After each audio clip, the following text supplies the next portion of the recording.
speakers. Your Excellency, Mr. Osano Jabo, Vice President of the Republic of the Gambia, Honorable Commissioner Soyata Maisha, Chairperson of the African Commission on Human and People's Rights,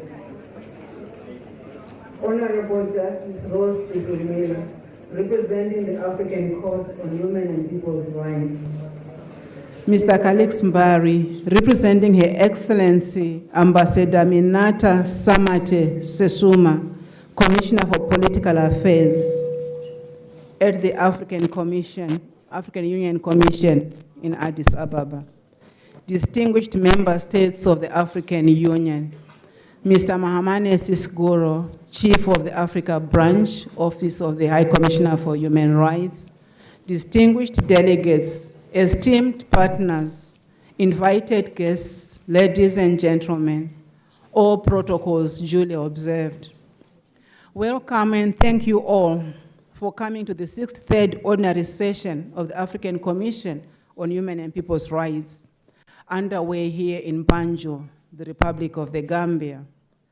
Kindly please do allow me to present to you the order of proceedings for our opening ceremony.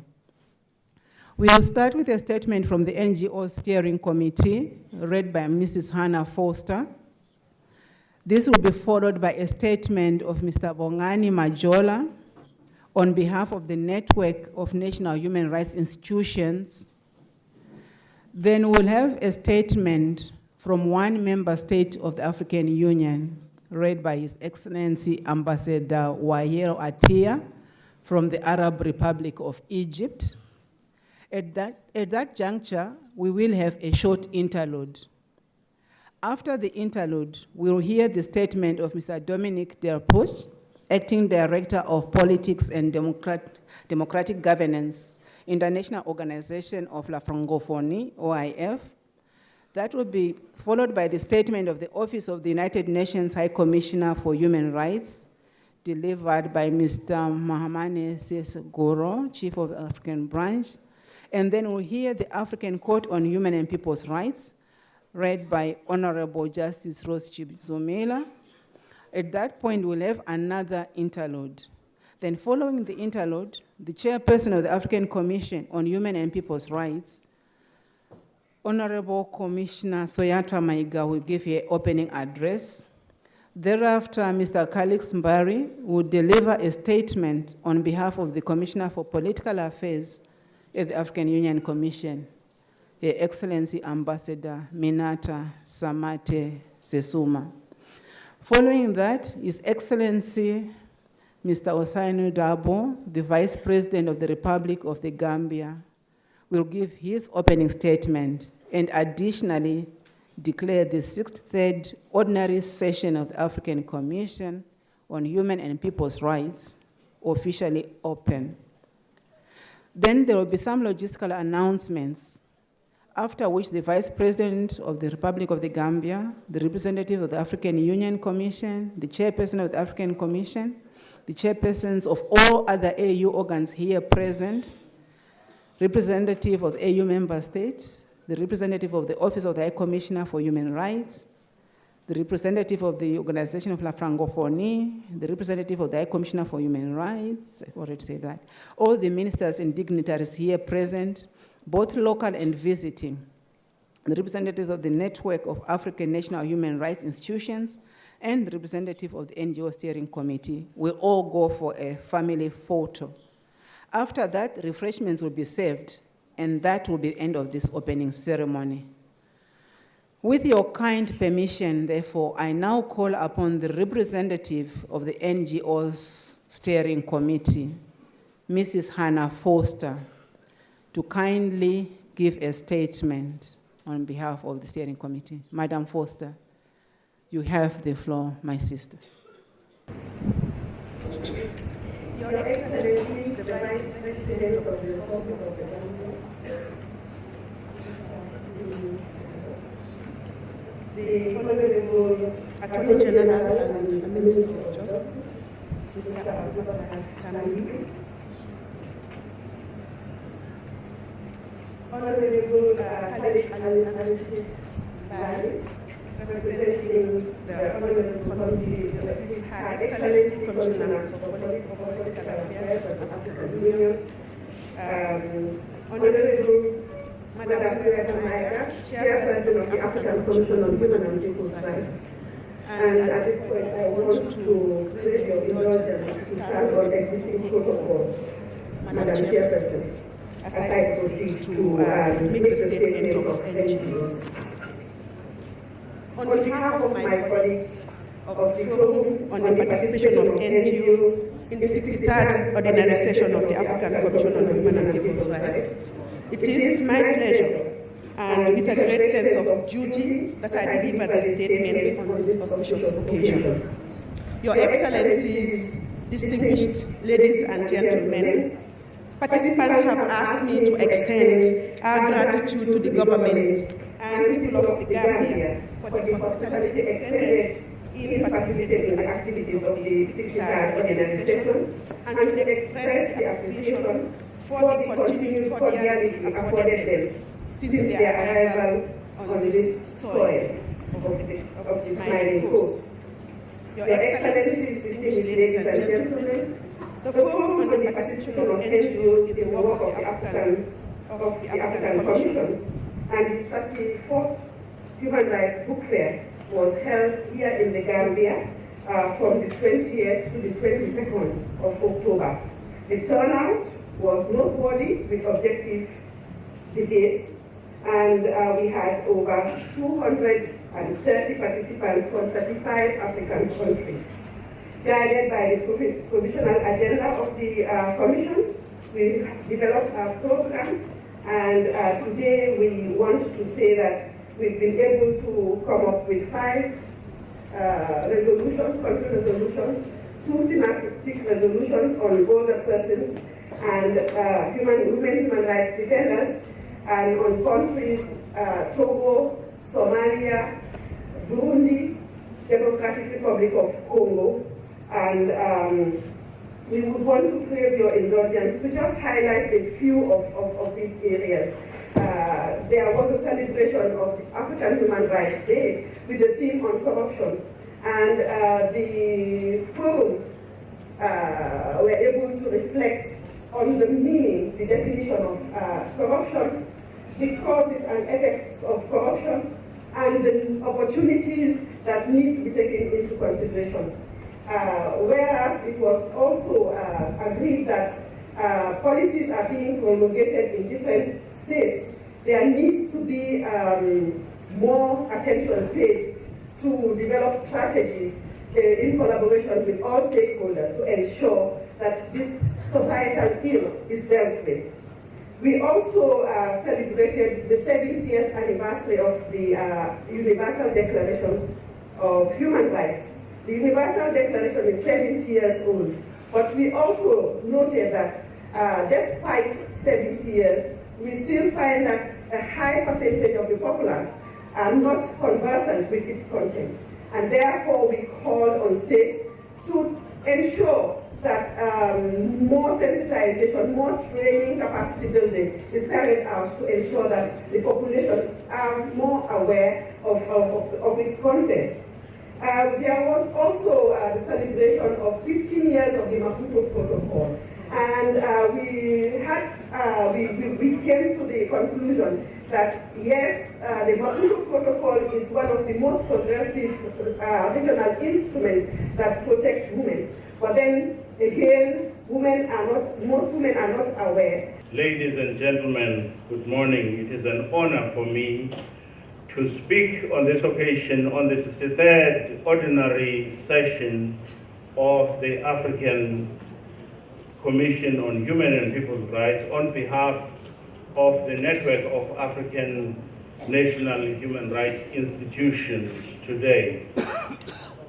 NHRI is pleased to participate in this session of the Commission, which is coinciding with the 70th anniversary of the Universal Declaration of Human Rights, and it coincides with the 20th Declaration on the situation of human rights defenders, as well as the 25th anniversary of the United Nations Paris Principles governing national human rights institutions. Distinguished ladies and gentlemen, NANRI is an umbrella body of 44 national human rights institutions, which commands the work of the African Commission and is continuing to perform in order to uphold human rights culture in Africa, including the rights of vulnerable groups. African NHRIs continue to support states and other actors in the promotion and protection of human rights in this continent. However, there are a myriad of challenges, both at the national and regional levels, which hinder the realization of human rights targets. Among these include the prolonged armed conflicts and the proliferation of the threat of terrorism. Armed conflicts have denied children in Africa the right to education, food, healthcare, housing, as more others keep running away from volatile situations. Others are raped, while more others are conscribed into fighting as soldiers. Worst hit countries by terrorism and armed conflicts include the Democratic Republic of the Congo, Somalia, Nigeria, South Sudan, and Central African Republic, among many. It is said that at the time that the world is striving to ensure that no one is left behind in sustainable development, resources are consumed in conflicts as states increasingly spend in combating insurgency as well as fighting rebels. Prolonged conflicts in South Sudan and Central African Republic cost more than 28% of the country's gross domestic growth, while little was spent on peace building. The DRC is among African countries incurring between 4 and 12% of their GDP in conflict. While the resolution of these conflicts involves participation of many actors, on our part we continue to strengthen the role of NHRIs in early warning and alternative conflict resolution and peace building initiatives. Distinguished ladies and gentlemen, corruption is another challenge that hinders the realization of economic, social, and cultural rights in the continent. Africa loses more than 50 billion through illicit financial outflows, making our states unable to meet their obligations to their citizens to meet socio-economic rights and others. Because we believe that NHRIs are critical stakeholders in combating corruption, the second policy forum that we are organizing to take place in Addis Ababa on 23 and 24 November will focus on cultivating strategic collaboration, vital insights, and action plans for effective, multifaceted approaches towards fighting corruption in line with the African Union Convention on Preventing Corruption.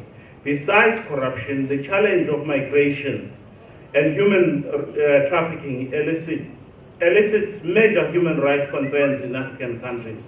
Thousands of human lives are lost in the Sahara Desert and the Mediterranean Sea as young people, especially from West and Southern African regions, attempt to seek better life in Europe and other countries beyond the continent.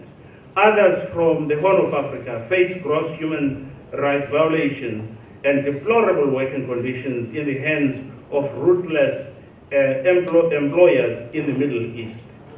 The mass movement of the youth is also a threat to the realization of the aspirations of the African Agenda 2063 and also the agenda of the Sustainable Development Goals.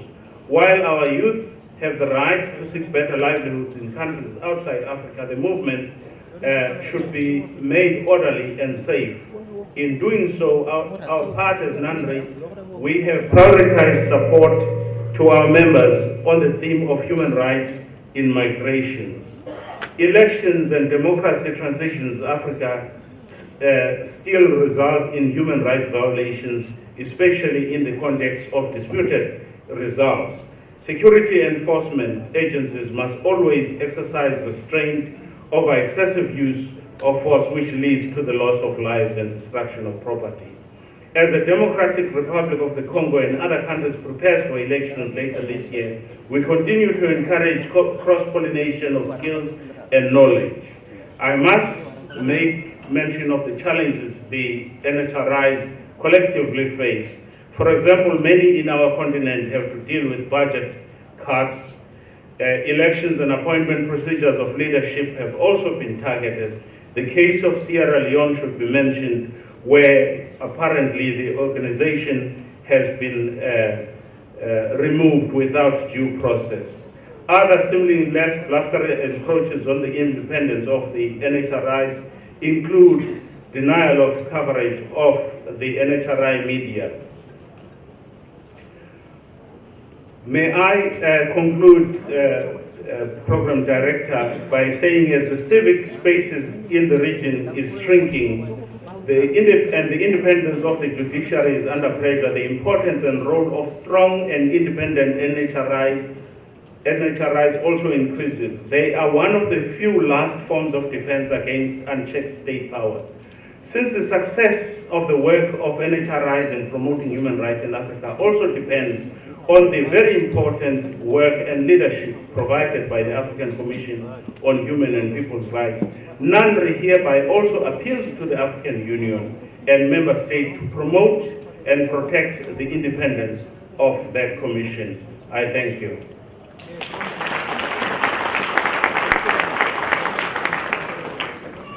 Thank you very much.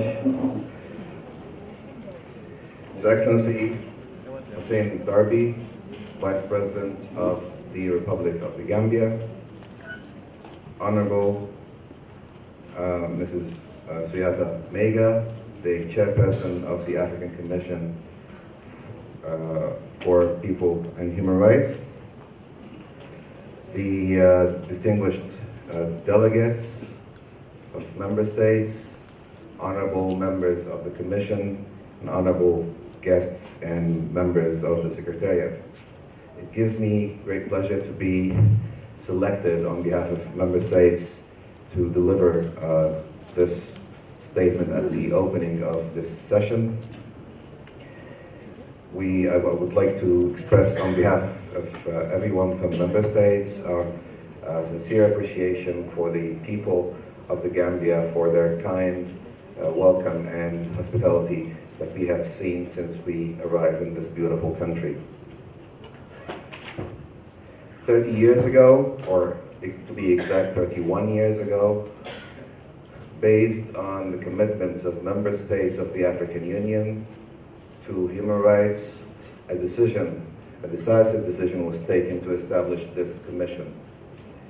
Over the years, many strides were taken to accomplish the goals behind this decision, to elevate the level of human rights respect and protection in our continent, and to move ahead with the aspirations of our people to achieve full dignity as human beings, as we all are, and as we have all as member states certified in the Human Rights Declaration.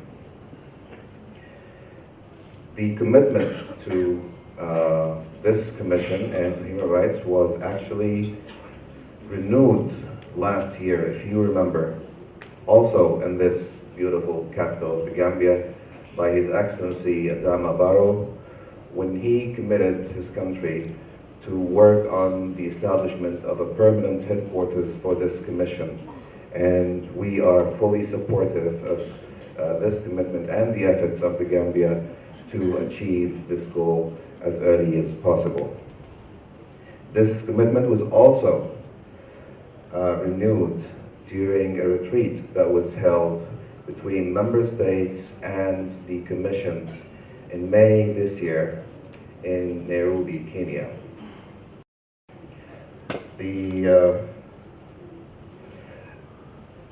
member states have committed themselves to provide full support, whether financial or technical or even in terms of human resources to the Commission. And in return, the Commission has also committed itself to reviewing its own methods of work, improving it in order for us to work together in a collaborative way to achieve the aspirations of our people in our continent. We have actually been 31 years now since the establishment of this commission. Egypt was honored to receive the commission after its establishment on the 4th session after its establishment. And now, 30 years after, Egypt is also honored to receive this commission at its 4th session after its 30th anniversary. So we hope to welcome you all in Egypt early next year. Thank you very much and wish you successful deliberations. Thank you.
Monsieur le vice-président de la République de Gambie, Madame la présidente de la Commission africaine des droits de l'homme et des peuples, Mesdames et Messieurs les représentants de la Commission africaine des droits de l'homme et des peuples, Excellences, Mesdames et Messieurs les représentants des États membres de l'Union africaine, Mesdames et Messieurs les représentants de la société civile africaine et d'ailleurs, honorables invités en vos rangs, grades et qualités, Mesdames et Messieurs, c'est un très grand honneur pour moi de pouvoir m'adresser devant vous aujourd'hui au nom de l'Organisation internationale de la francophonie à l'occasion de cette 63e session de la Commission africaine des droits de l'homme et des peuples. Permettez-moi tout d'abord d'adresser mes plus sincères remerciements pour l'accueil qui nous est réservé à nous tous par les autorités de la République de Gambie et de doubler ces remerciements, Monsieur le Vice-président, pour vous féliciter à nouveau en tant que représentant de la République de Gambie aujourd'hui parmi nous, pour votre accession récente et votre entrée dans la grande famille de la francophonie, puisque, vous le savez peut-être, depuis quelques jours à peine, la République de Gambie nous fait l'honneur d'être enfin, j'ai envie de dire, à notre table, dans la grande famille des 88 États et gouvernements membres de la francophonie. Donc, je crois que ça mérite un applaudissement soutenu. L'OIF, donc, l'OIF aujourd'hui.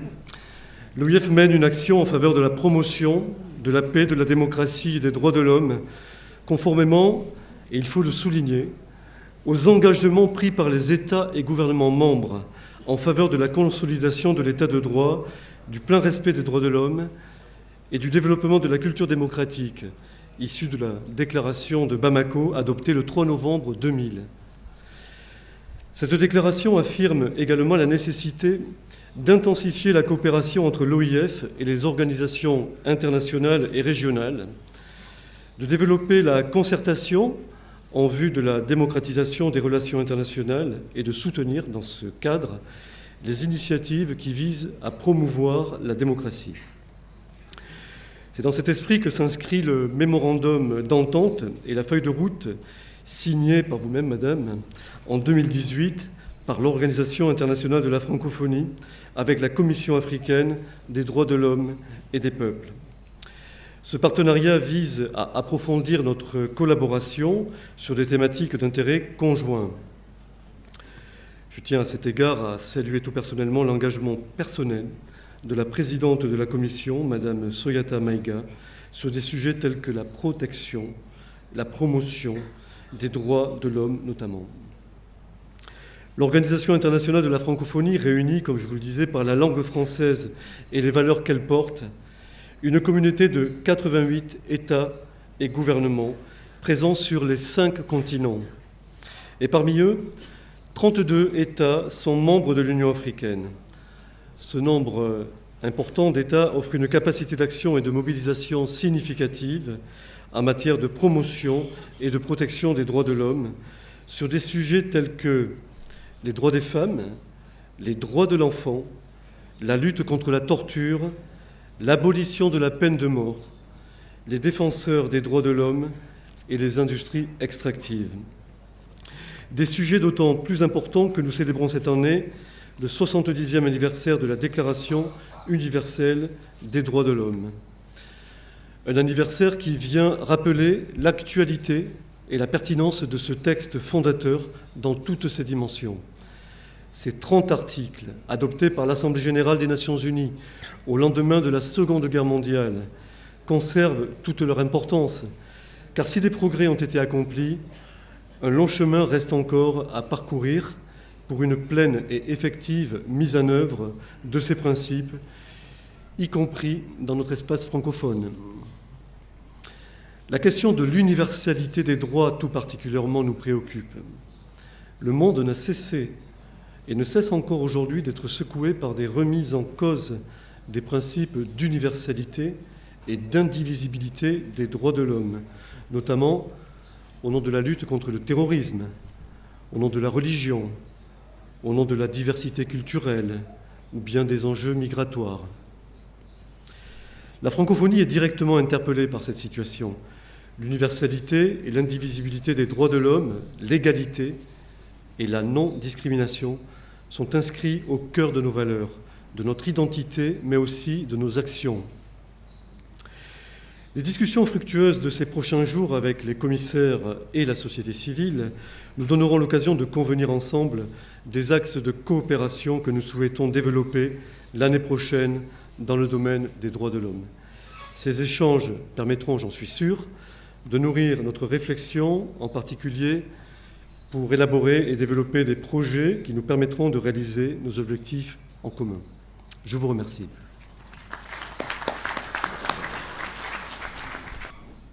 His Excellency, the Vice President of the Republic of the Gambia, Honorable Minister of Justice of the Republic of the Gambia, Honorable Chairperson of the African Commission on Human and People's Rights, Honorable Member of the African Commission on Human and People's Rights, Representative of the African Union organs, Mr. Calix Mbari, Representative of the AU Commission, Excellencies, distinguished representative of civil society organization in this room, ladies and gentlemen, all protocol duly observed.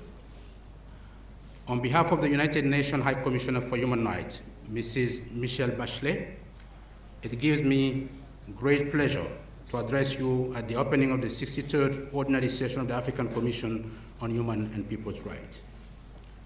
We are grateful to the Commission for the almost standing invitation extended to our office to attend its sessions. We are also grateful to the government of the Gambia and its people for hosting this important organ in this very beautiful city of Banjul. Madame la Présidente, à ce stade, permettez-moi de rendre un hommage appuyé aux commissaires et au personnel du secrétariat qui, en toutes circonstances, contre vents et marées, et malgré les moyens très limités à la disposition de la Commission, ont travaillé et continuent à travailler inlassablement pour maintenir la flamme des droits de l'homme vivante sur le continent, et je pense que ça mérite des applaudissements de la salle.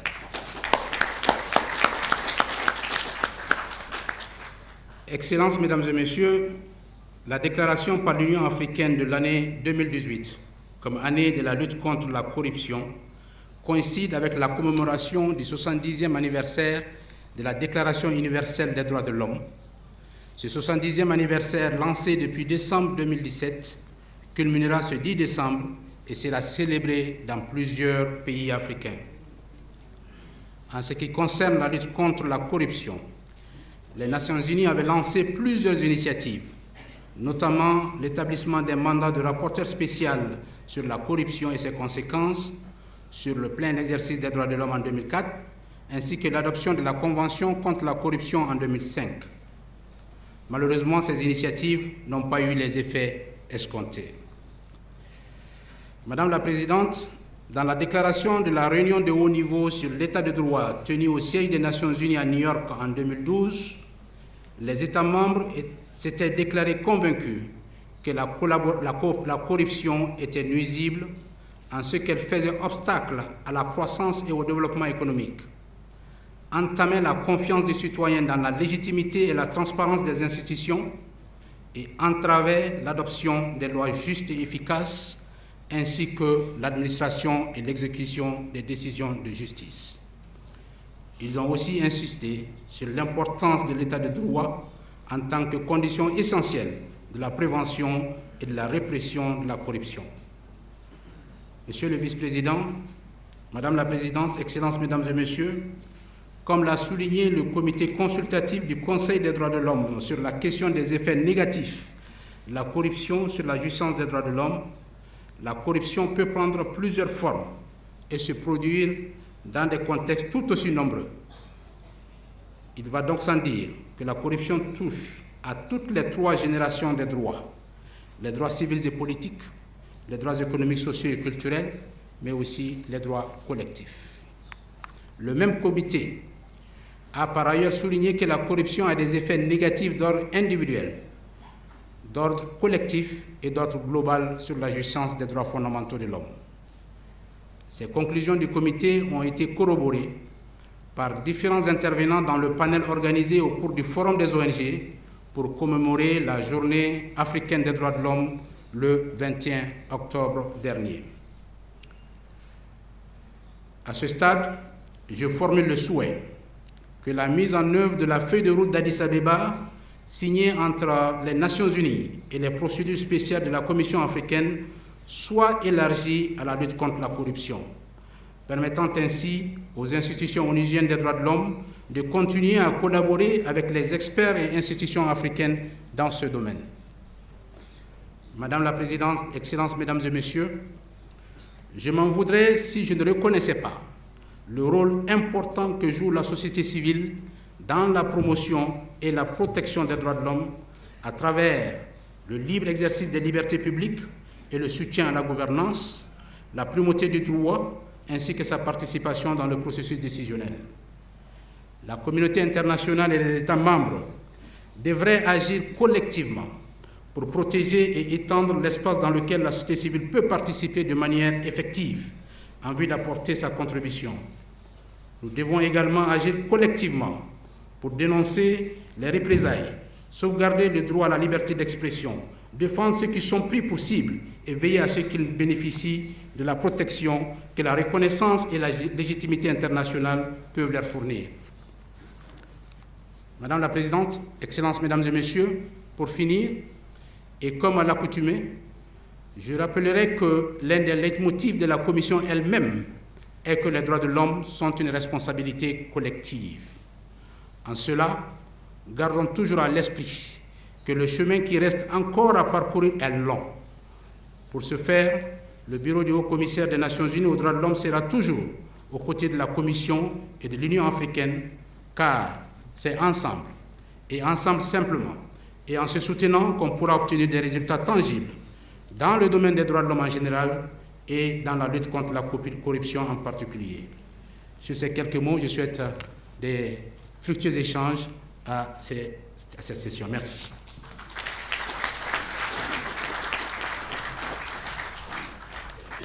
Your Excellency, Mr. Osenao Daboy, please forgive me if I have mispronounced it. I'm so particular with names. The Vice President of the Republic of the Gambia,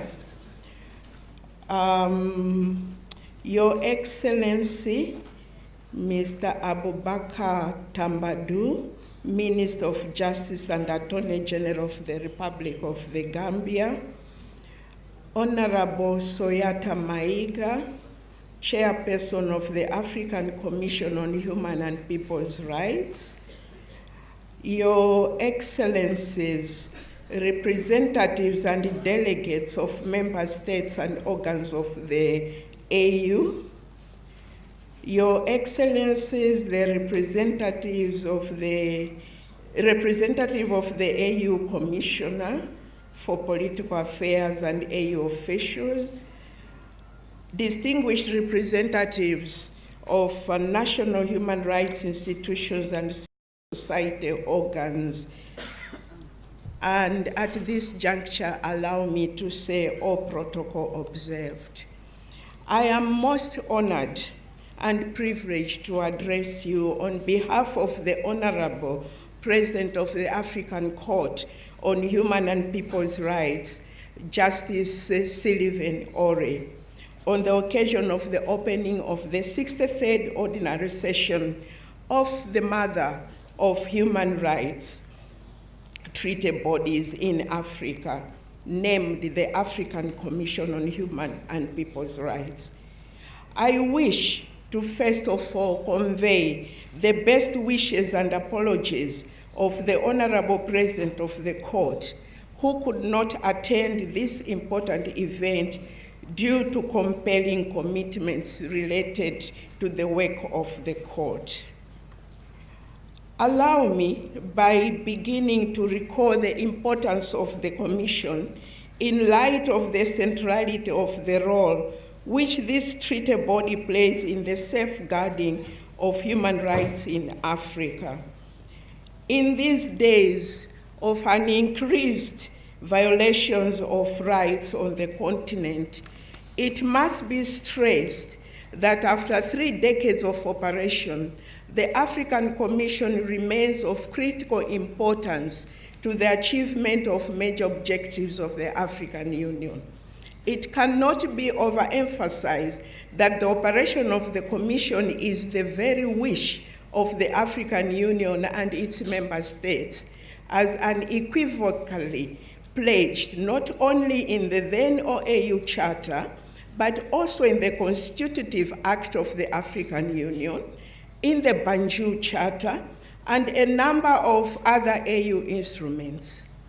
One overflowing commitment of the African Union and member states to a continued and independent operation of the Commission after its creation is the establishment of the African Court to complement and strengthen the celebrated achievements of the Commission, as clearly stated in the preamble to the Court Protocol. The African Court has duly acknowledged the pledge of the AU and of its member states by affirming the functional independence of the African Commission in the case of Femi Falana versus African Commission on Human and People's Rights, where the court held that it is just as is the Commission, a treaty body of international law, and cannot therefore impose on the Commission how it should discharge its mandate.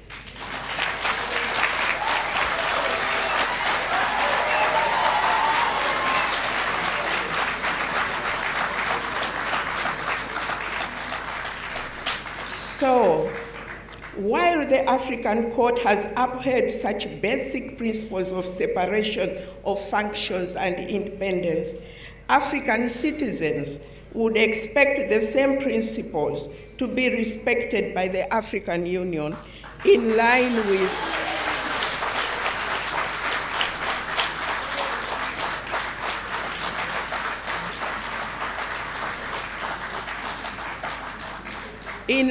with the rule of law. In the same approach to complementarity, in abiding with independence, the African Court has considered applications submitted by the Commission and given 2 judgments in the cases against the Republic of Kenya and Libya, where it settled issues such as those related to exhaustion of local remedies in cases brought by the Commission, but also how victims can have a voice before the court through the Commission as expressly provided for under Article 5.1 of the Court Protocol.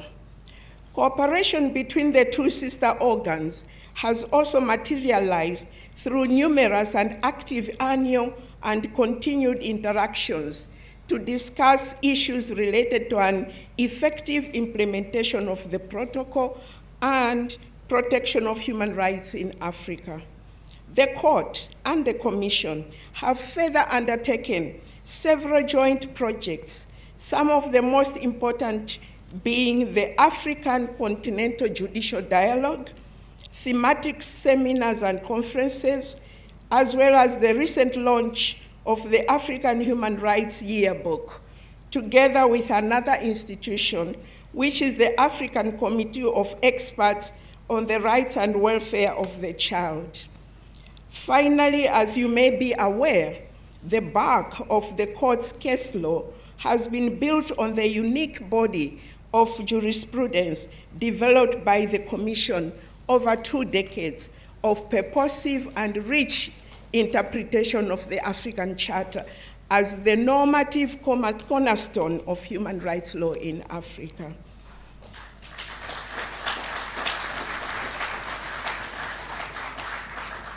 Against this background, the court remains a little concerned by some misunderstandings on how human rights institutions and organs that the African Union itself has set up and devoted specifically to the protection and promotion of human rights in Africa should discharge their mandate.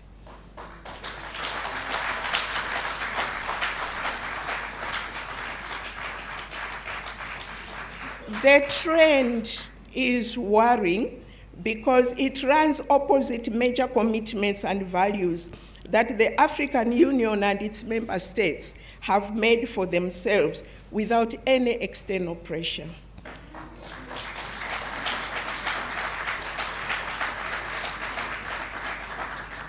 Two such values and principles are the rule of law and independence of adjudicatory bodies.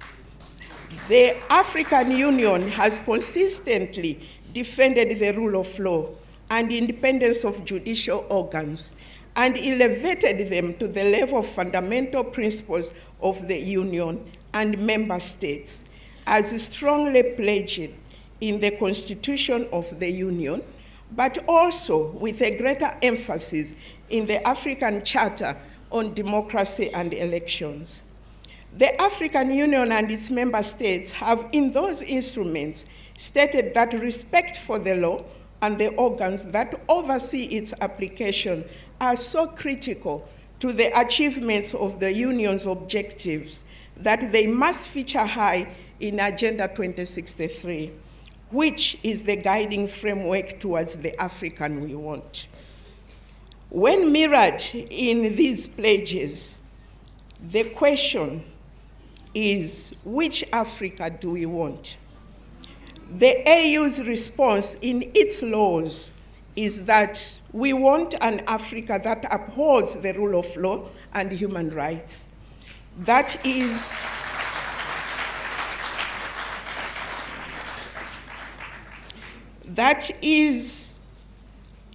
the African Union that obeys its own laws and institutions that it has set up for itself.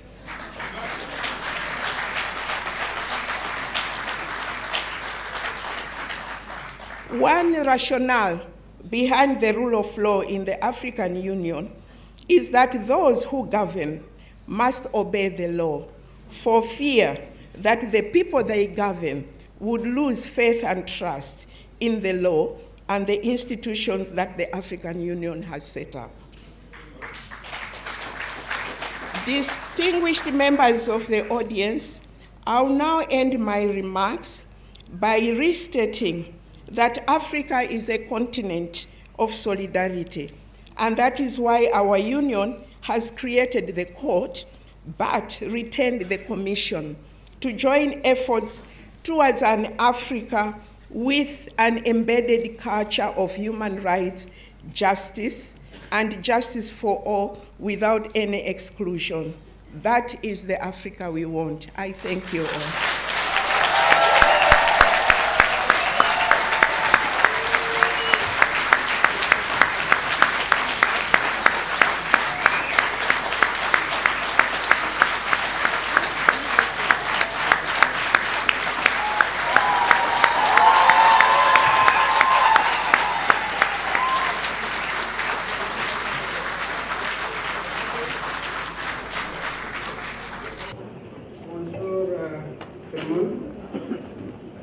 Excellence, Monsieur le vice-président de la République de Gambie,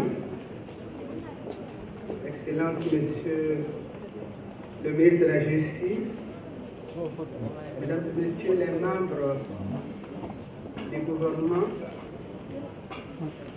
honorables membres de l'Assemblée nationale, distingués délégués des États membres de l'Union africaine, distingués membres du comité des représentants permanents de l'Union africaine, Monsieur Kalix Mbari, représentant la Commission de l'Union africaine, honorable juge Chidilan Chizumila, représentante le président de la Cour africaine des droits de l'homme et des peuples, honorable commissaire, membre de la Commission africaine des droits de l'homme et des peuples, distingués représentants des organes de l'Union africaine ici présents, Monsieur Mahaman Bouro Cissé, chef de la division Afrique du Haut-Commissariat aux droits de l'homme, Monsieur Dominique Delpech, représentant l'Organisation internationale de la francophonie, distingués membres du corps diplomatique et consulaire accrédité auprès de la République de Gambie, Mesdames et Messieurs les représentants de la société civile, chers amis, Mesdames et Messieurs les représentants de l'Institution nationale des droits de l'homme, distingués invités, Mesdames et Messieurs, en vos qualités et rangs respectifs. Bonjour à tout le monde. C'est toujours pour moi un honneur et un privilège d'avoir à m'adresser à cette auguste assemblée au nom de la Commission africaine des droits de l'homme et des peuples, à l'occasion de l'ouverture de nos sessions. Permettez-moi de souhaiter une chaleureuse bienvenue à tous ceux et à celles qui ont fait le déplacement pour nous rejoindre à Banjul et de remercier au nom de l'ensemble de mes collègues, les distingués invités ici présents qui, malgré leurs multiples occupations et responsabilités, ont bien voulu rehausser de leur présence ce rituel qui marque l'ouverture de la 63e session ordinaire de la Commission africaine. Je voudrais également à ce stade remercier très vivement Son Excellence M. Ousseynou Dabo, vice-président de la République de Gambie, pour avoir bien voulu être encore à nos côtés. Et remercier également l'ensemble des autorités gambiennes pour les facilités et l'assistance accordées aux participants, ainsi que pour la contribution multiforme à l'organisation de ces assises. Excellence, Monsieur le Vice-président, distingués invités, cette année 2018, les droits de l'homme sont à l'honneur, car le monde entier commémore ou va commémorer les 70 ans de l'existence de la Déclaration universelle des droits de l'homme, instrument qui consacre, selon l'ancienne haut-commissaire aux droits de l'homme, Madame Marie Robinson, je cite, la première expression des droits et libertés de tous les membres de la communauté. Félicitations. Comme le dit le texte de la Déclaration universelle des droits de l'homme est l'idéal commun à atteindre par tous les peuples et par toutes les nations afin que les individus et tous les organes de la société s'efforcent de développer le respect de ces droits et libertés et d'en assurer la reconnaissance et l'application universelle et effective. Dans le cadre de cette commémoration, l'opportunité nous est offerte de faire un état sommaire de la situation des droits de l'homme en Afrique depuis la dernière session. Deux questions se posent. Où en sommes-nous et quels sont les défis actuels? Mesdames et messieurs, au titre des préoccupations, nous sommes interpellés au plus haut niveau par la question sécuritaire en Afrique et principalement dans la région du Sahel et son impact sur le droit des populations à un environnement satisfaisant, global et propice à leur développement. Il s'agit en particulier des attaques terroristes répétitives au nord et au centre du Mali, dans les régions frontalières entre Burkina Faso, le Mali et le Niger, au Nigeria, au Tchad et en Somalie, pour ne citer que ces pays, et qui ne cessent d'occasionner des pertes en vies humaines, tout en paralysant les activités économiques des populations nécessaires à leur survie et nécessaires à la préservation de la sécurité alimentaire dans ce pays.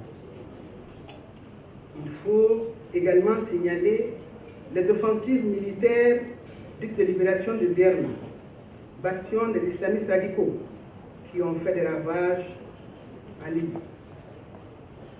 Une autre préoccupation concerne la crise migratoire en Afrique, où aucune lueur ne semble éclairer l'horizon. En particulier, sur cette question, ce qui se passe en Libye. les conditions sécuritaires sur le terrain et les dysfonctionnements structurels dans ce pays, nous invitons l'Union africaine et les partenaires internationaux impliqués dans la recherche de solutions, les pays européens également, de prendre des mesures idoines afin de prévenir la survenance d'autres drames et de s'assurer que la dignité humaine de tous les migrants est respectée sur l'ensemble des territoires et des pays, notamment de transit ou de destination. Sur la question toujours des migrants, la Commission africaine déplore l'expulsion par les autorités de l'Angola d'environ 400 000 ressortissants congolais vivant dans la province de Luanda-Norte vers la RDC, suite à des opérations menées par la police et visant des étrangers, semble-t-il, en situation illégale, irrégulière, soupçonnés d'être impliqués dans le trafic de diamants. De ces opérations, il nous a été rapporté des allégations faisant état de l'usage par les forces de l'ordre de la torture et autres traitements cruels, inhumains et dégradants ayant occasionné la mort d'une dizaine d'entre eux. Il est nécessaire, plus que urgent d'ailleurs, que les politiques nouvelles soient initiées par les États africains, entre eux, en vue de l'adoption d'accords, de plans et de programmes qui favoriseraient l'établissement dans des conditions de sécurité légale, réciproque, de tous les ressortissants, en particulier nos jeunes en quête d'emploi et de perspectives meilleures pour qu'ils ne soient pas poussés à prendre le chemin fatal du désert ou de la mer. Une autre source de préoccupation concerne les troubles politiques au Togo, les contestations post-électorales suite aux dernières élections présidentielles au Mali et celles municipales et locales en Côte d'Ivoire. La Commission africaine demeure également soucieuse par la crise anglophone, ou dite anglophone, qui perdure au Cameroun et dont la situation ne cesse de s'exacerber, avec les multiples violations des droits de l'homme rapportées. La crise politique en RDC, ainsi que les attaques répétitives survenues à Béni contre les populations, dont les dernières ont eu lieu la semaine dernière, faisant plus d'une dizaine de morts. Il y a également la persistance de la crise politique au Burundi et la suspension depuis le 1er octobre 2018 des activités de toutes les ONG étrangères, suspension qualifiée de temporaire par les autorités, mais qui produit déjà des conséquences négatives sur la vie des populations, déjà suffisamment éprouvées. Excellence, Monsieur le Vice-président, distingués invités, nous célébrons également les 20 années de la Déclaration des Nations Unies sur les défenseurs des droits de l'homme. Il y a lieu de reconnaître que dans plusieurs pays, le sort qui leur est réservé n'a pas connu de nette amélioration. En effet, des allégations d'arrestation et de détention arbitraire des défenseurs des droits de l'homme, ainsi que les atteintes à la liberté d'expression, de réunion et de manifestation ne cessent de nous parvenir en provenance des pays tels que le Cameroun, le Gabon, l'Égypte, la RDC et le Soudan. Il est donc également constaté que certains gouvernements musellent de plus en plus les citoyens et les empêchent de s'exprimer librement. Cela passe par la taxation exorbitante des tarifs de communication, la fermeture des réseaux sociaux, à certaines occasions, ou l'utilisation de moyens directs tels que les arrestations, les condamnations arbitraires opérées à l'encontre des défenseurs des droits de l'homme, de journalistes ou de professionnels des médias qui dénoncent les différentes violations dans les pays. Mesdames et messieurs, revenant au thème de l'année de l'Union africaine et de la Journée africaine des droits de l'homme, célébrée ici même le 21 octobre dernier, sur la problématique de la lutte contre la corruption, l'évaluation qui en a été faite a démontré l'impact de la corruption sur les droits de l'homme. Les pratiques de corruption, en effet, entraînent un déficit de financement pour le fisc, facilitent les flux illicites de capitaux vers l'extérieur du continent et limitent les capacités des gouvernements à remplir leurs obligations vis-à-vis des populations, en particulier s'agissant des droits socio-économiques, notamment dans le domaine de la santé, de l'éducation, du travail, de l'accès à une justice indépendante et du partage équitable des richesses et des ressources naturelles. Je saisis cette tribune qui m'est offerte pour appeler les États partis, pour ceux qui n'ont pas fait, à ratifier la Convention de l'Union africaine sur la prévention et la lutte contre la corruption, à la vulgariser pour ceux qui l'ont fait et à la mettre en œuvre, et toutes les parties prenantes à redoubler d'efforts dans la lutte contre la corruption en vue de réalisation effective des droits de l'homme et des peuples au profit des populations africaines.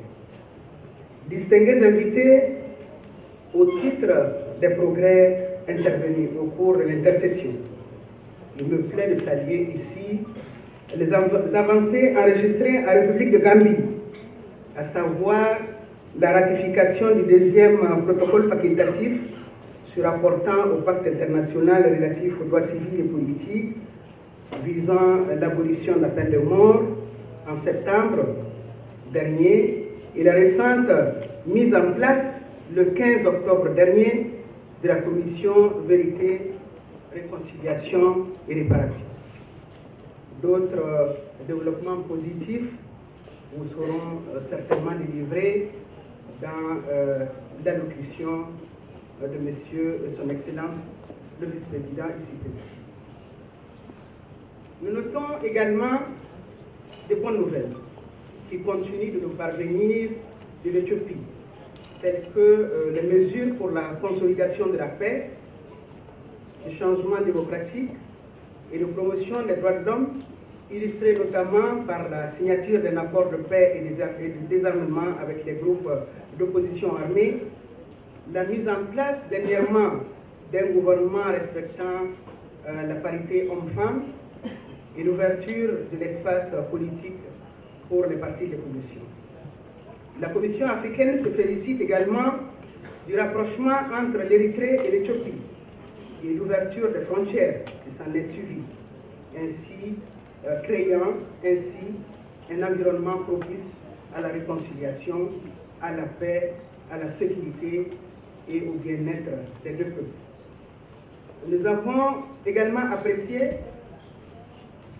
les mesures d'amnistie accordées par les autorités ivoiriennes à environ 800 personnes poursuivies ou condamnées pour les infractions en lien avec la crise de 2010 ou d'autres infractions, et celles accordées par les autorités rwandaises à plusieurs détenus, dont des opposants politiques. Nous avons accueilli avec satisfaction la volonté politique exprimée par le président de la République de Côte d'Ivoire de mettre en œuvre une décision de la Cour africaine des droits de l'homme et des peuples en acceptant de réexaminer la composition de la commission électorale indépendante.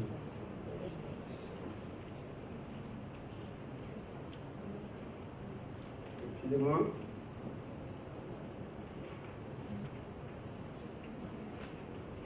Distingués invités, je voudrais à ce stade de mon discours, m'exprimer sur une situation qui a fait l'objet de certaines déclarations ici et qui préoccupe la plupart des organisations de la société civile et des partenaires de la Commission africaine ici et au-delà.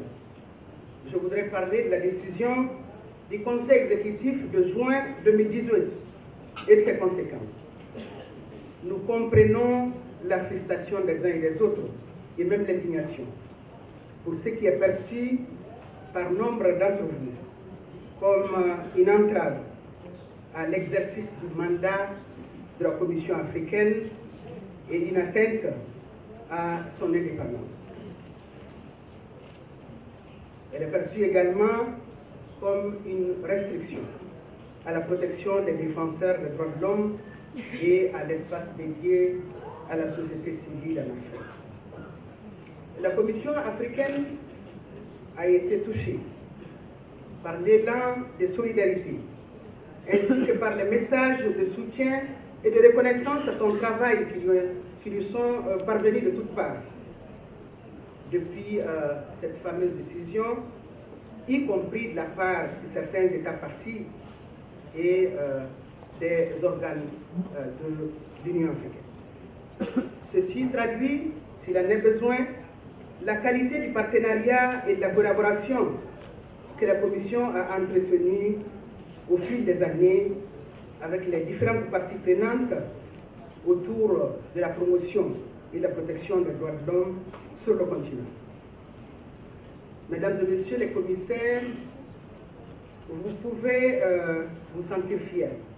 Vous sentir fiers de la façon dont vous exercez votre mandat, de la façon dont, avec responsabilité et compétence, vous assumez votre travail dans des conditions difficiles.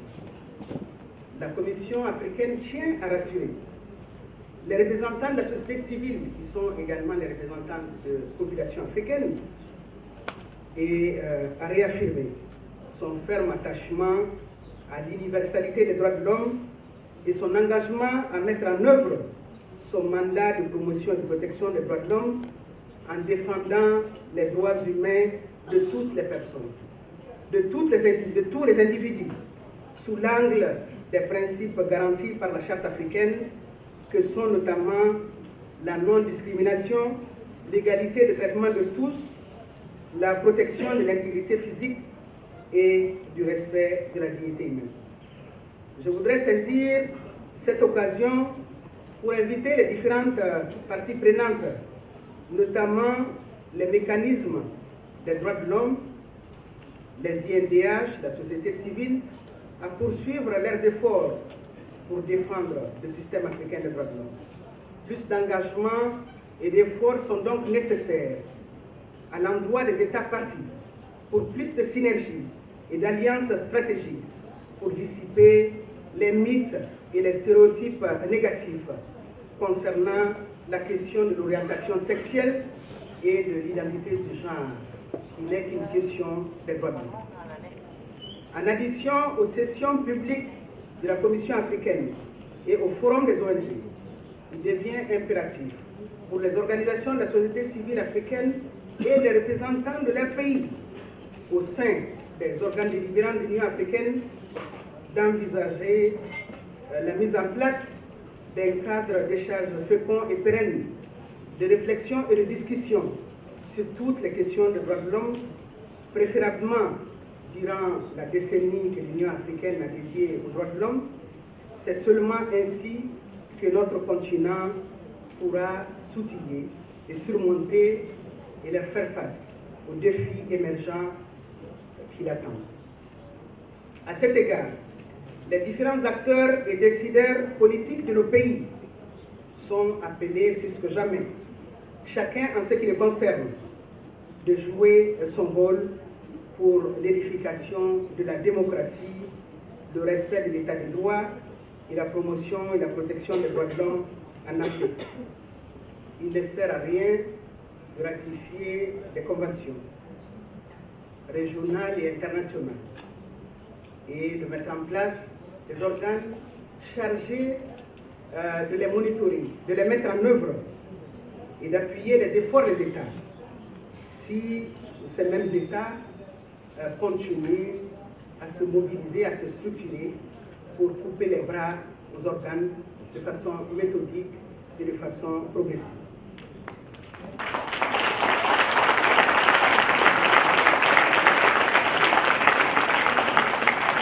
Excellence, Monsieur le Vice-président, je ne saurais terminer mon propos sans adresser les félicitations de la Commission africaine à son Excellence M. Moussa Faki, président de la Commission de l'Union africaine, pour sa visite officielle ici en Gambie et sa visite au siège de la Commission africaine des droits de l'homme et des peuples le 4 octobre 2018, ce qui est une première du genre depuis l'établissement de l'institution ici en Gambie. Les échanges avec le personnel et avec moi-même lui ont permis de s'imprégner davantage des difficultés structurelles, organisationnelles et administratives que l'organe rencontre dans l'exécution de son mandat et qui affectent son intégrité mais également son indépendance.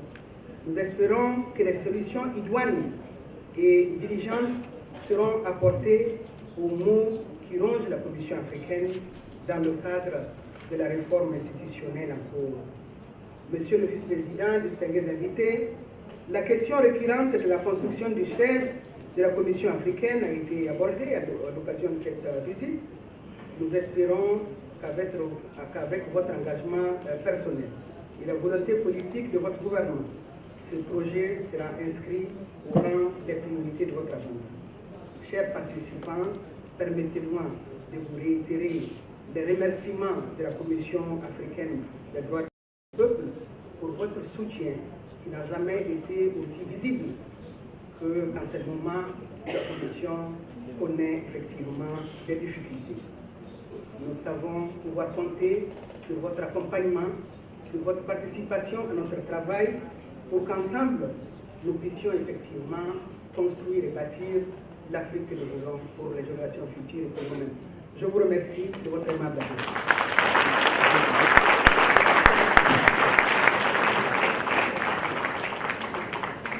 Excellence Ousseynou Dabo, vice-président de la République de la Gambie,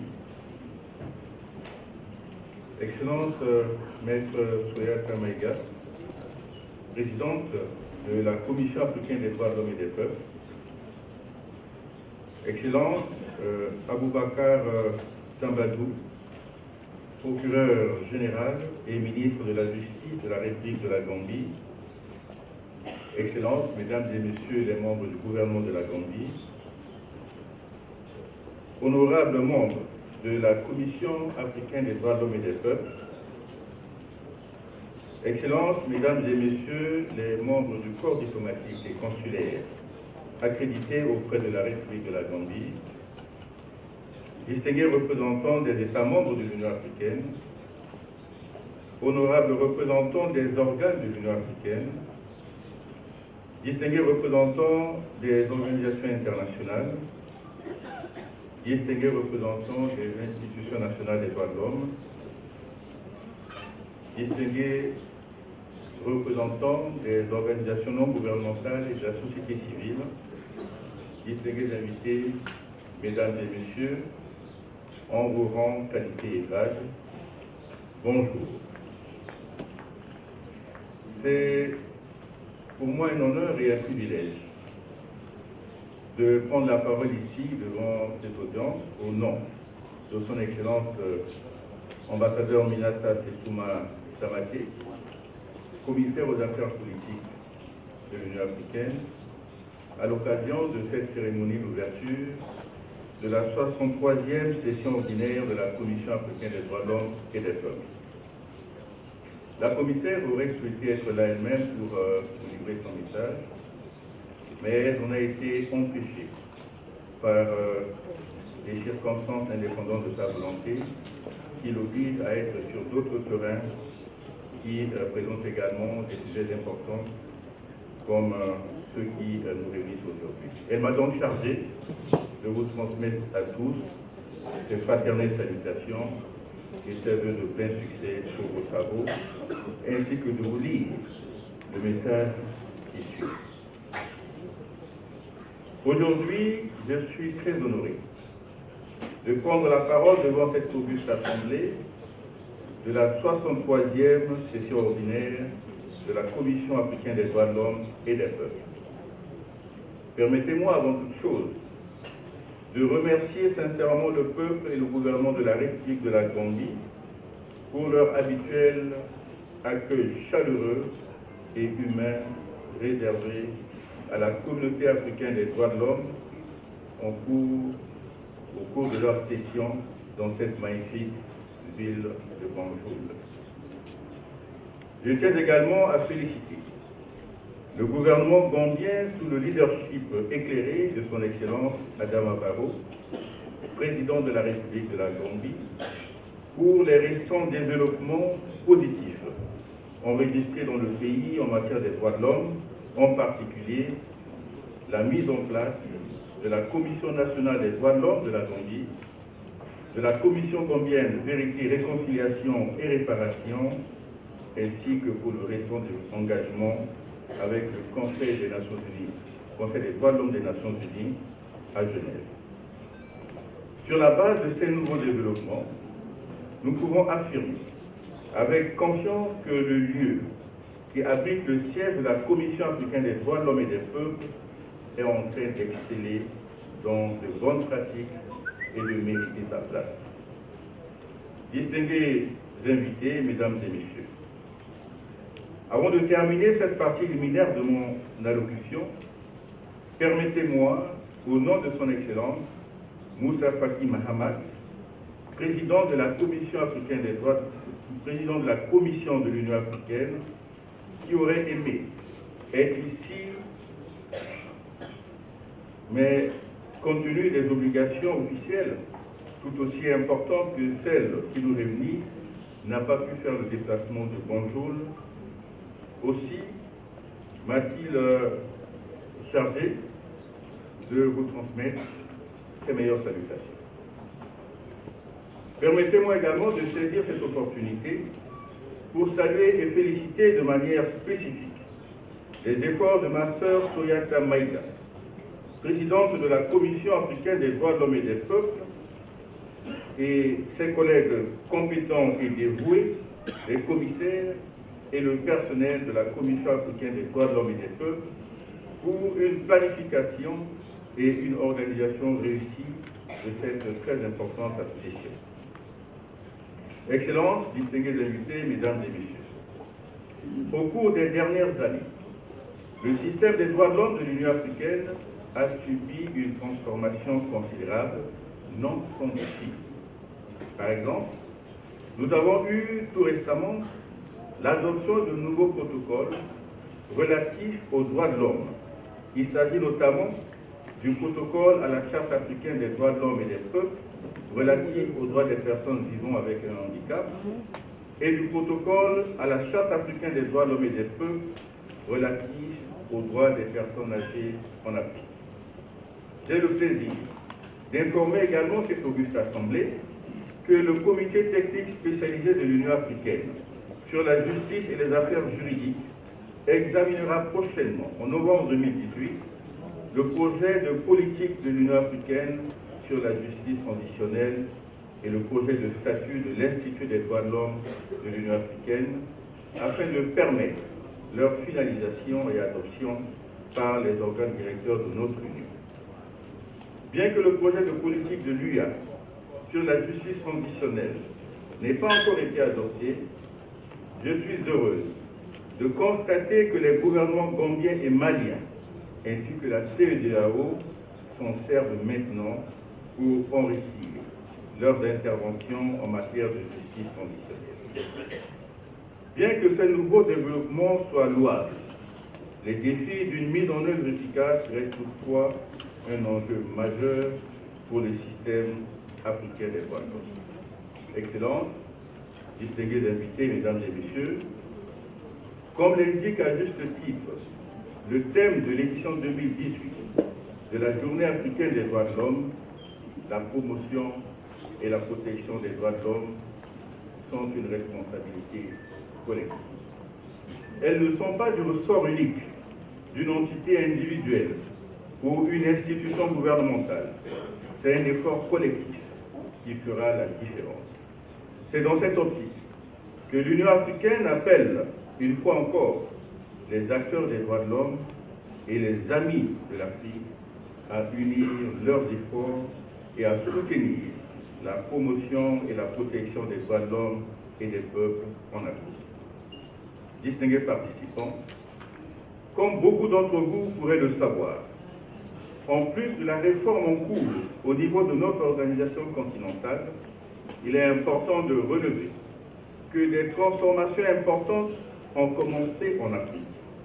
Ces développements incluent notamment l'adoption d'une zone de libre-échange continentale africaine et un protocole de l'Union africaine sur la libre circulation. Ces deux avancées nécessitent d'être promues afin de garantir leur impact et leur durabilité escomptée. Je voudrais également saisir cette occasion pour indiquer en termes non équivoques que l'engagement de l'Union africaine en faveur de la promotion et de la protection des droits de l'homme et des peuples reste intact. Les rumeurs selon lesquelles la réforme en cours de l'Union africaine affaiblirait les institutions africaines des droits de l'homme ne tiennent aucunement la route.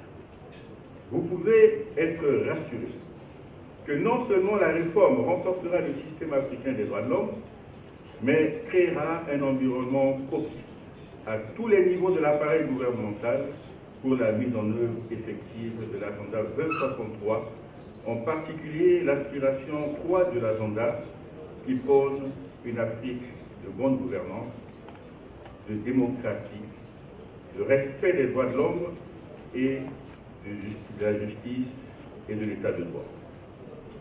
Excellences, distingués invités, mesdames et messieurs, les organes directeurs de l'Union africaine ont réaffirmé leur engagement à la promotion et la protection des droits de l'homme et pour rester dans la dynamique de la célébration de la décennie des droits de l'homme, ont consacré l'année 2019 à la promotion et à la protection des droits de l'homme et des peuples en la déclarant année des réfugiés, des rapatriés et des personnes déplacées internes vers une solution durable du déplacement forcé en Afrique.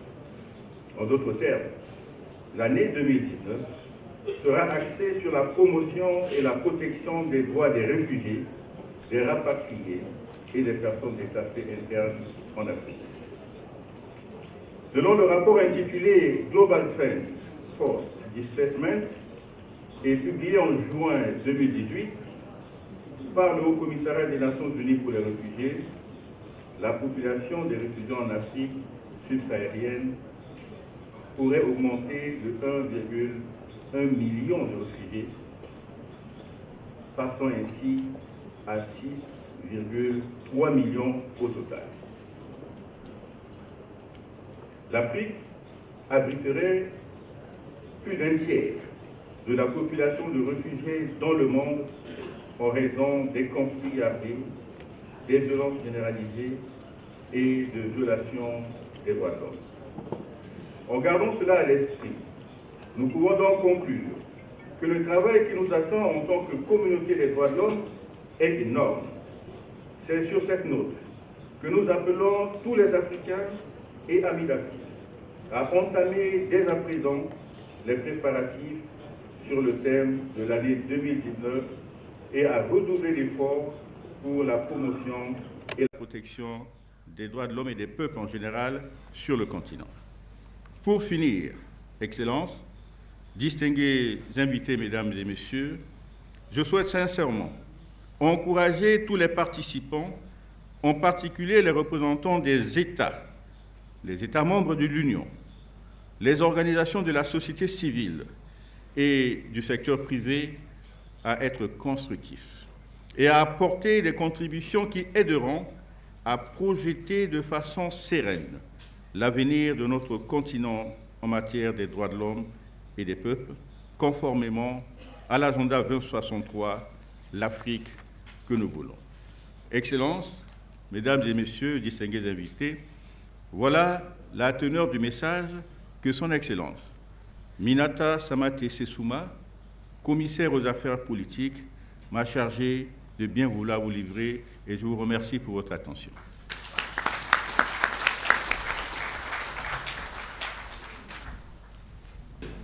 The Honorable Chairperson and members of the African Commission on Human and People's Rights,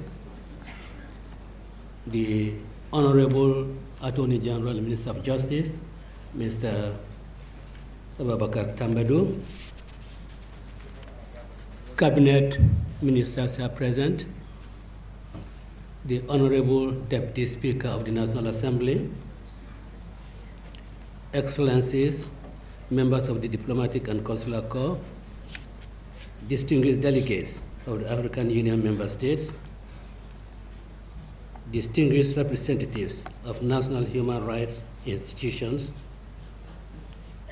distinguished representatives of non-governmental and civil society organizations, venerable religious leaders are present, the President and members of the Gambia Bar Association, distinguished ladies and gentlemen, on behalf of the people of the Gambia, President Adama Barrow, and on my own behalf, I welcome you all to the 63rd Ordinary Session of the African Commission on Human and People's Rights. As usual, it is an honor for the government of the Gambia to host the sessions of the African Commission, particularly as we mark the 70th anniversary of the adoption of the Universal Declaration of Human Rights. This landmark instrument has over the years greatly influenced human rights discourse and its development on the world. Madam Chairperson, since the adoption of the UDHR, African states have taken great strides in the promotion and protection of human rights in their respective countries, with the adoption of laws and policies in fulfillment of their human rights obligations, including the adoption of the Committee's very own African Charter. However, we are also aware that more needs to be done to ensure that the principles enshrined in the African Charter are fully realized throughout the continent. It is a battle that we as Africans must win for our people. Excellencies, distinguished ladies and gentlemen, to reflect commitments made by the government at the 61st Ordinary Session to entrench human rights protection in the country, several measures have been adopted since the commitments were made, and more will soon follow. Significantly, we have now completed the ratification process and deposited with the United Nations the instrument of ratification for the Convention Against Torture, Cruel, Inhuman, and Degrading Treatment at the margins of the UN General Assembly in New York last month. Furthermore, we have now ratified the Convention Against Enforced and Involuntary Disappearance, an optional protocol to the International Covenant on Civil and Political Rights on the abolition of the death penalty, following the signing of these treaties by His Excellency the President last year. In this regard, in February this year, His Excellency President Adama Barrow declared a moratorium on the application of the death penalty in the Gambia as a first step towards its abolition.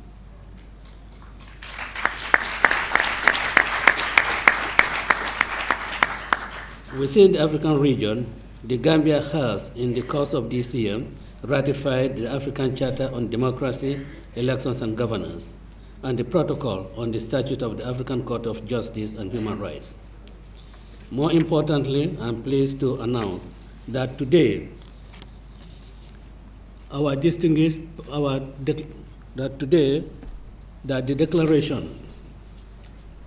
on our declaration pursuant to Article 34(6) of the Protocol to the African Charter on Human and People's Rights on the establishment of an African Court on Human and People's Rights to allow individuals and NGOs to have direct access to the court is being deposited as I make this statement to you.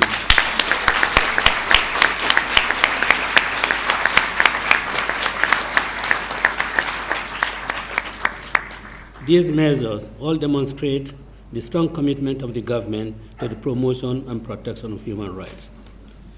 Madam Chairperson, we continue to make steady progress and significantly strides in the area of good governance and human rights. There has been a marked improvement in the area of freedom of expression, the media, and personal liberties. Arbitrary arrests have dramatically declined, and detention without trial is no longer an option.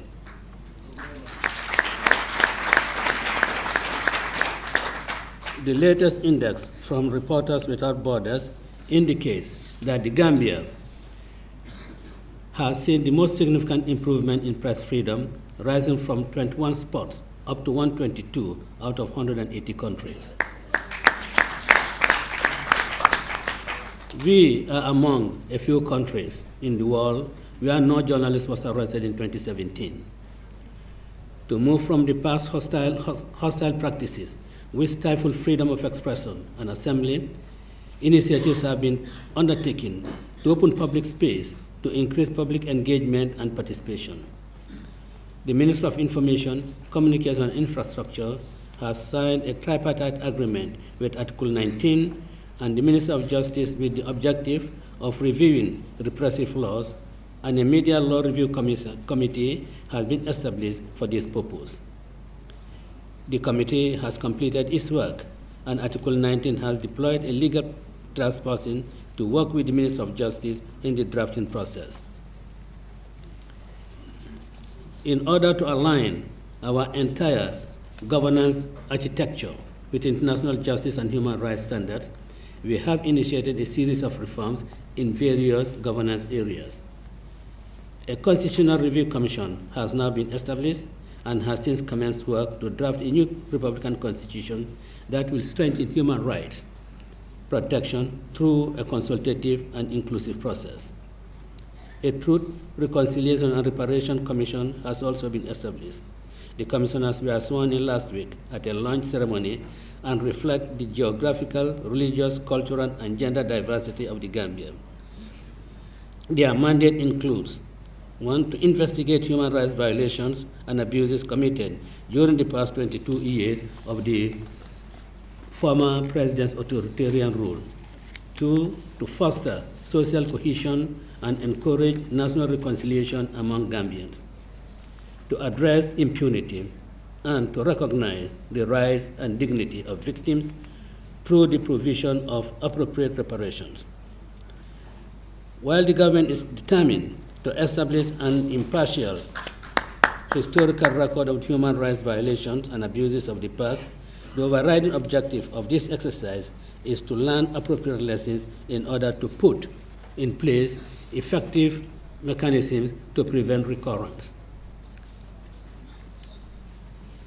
Preventing recurrence of human rights violations and abuses in our country is indeed the reason why we are now at the final stages of appointing members of a National Human Rights Commission in full compliance with the Paris Principles of Independence and Autonomy. When the Commission becomes operational soon, it will mark the existence of such an institution for the first time in the history of our country. Also, plans are at an advanced stage for the introduction of an anti-corruption bill which will establish an anti-corruption commission to combat corruption and ensure public funds are properly utilized.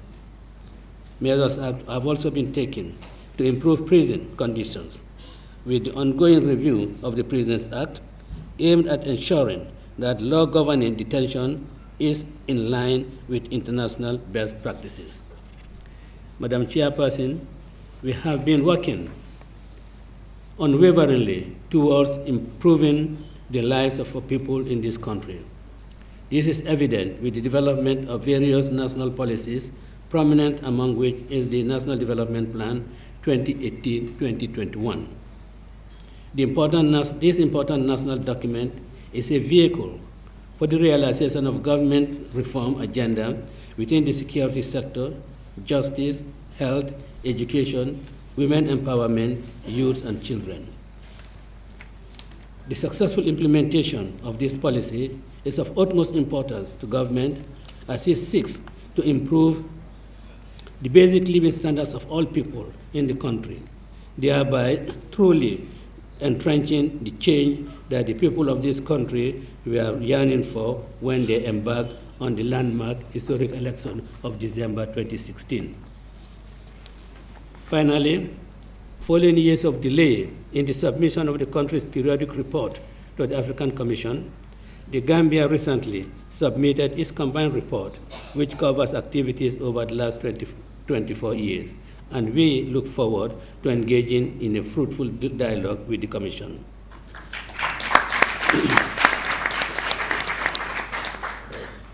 Excellencies, distinguished ladies and gentlemen, I cannot conclude without extending on behalf of the government and the people of the Gambia our sincere appreciation to the Secretariat of the Commission for the continued collaboration with the host state.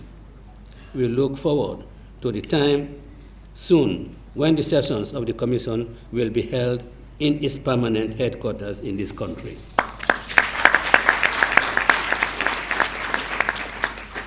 I also wish to thank all of you for attending this session and hope that you have fruitful deliberations over the duration of the session. I, however, urge everyone to not only take part in the session, but to also make time to explore the various beautiful attractions that the Gambia has to offer as a tourist destination. On that note, Your Excellencies, distinguished guests, ladies and gentlemen, it is my singular honor and privilege to declare the 63rd Ordinary Session of the African Commission on Human and People's Rights officially open. I thank you all for your kind attention.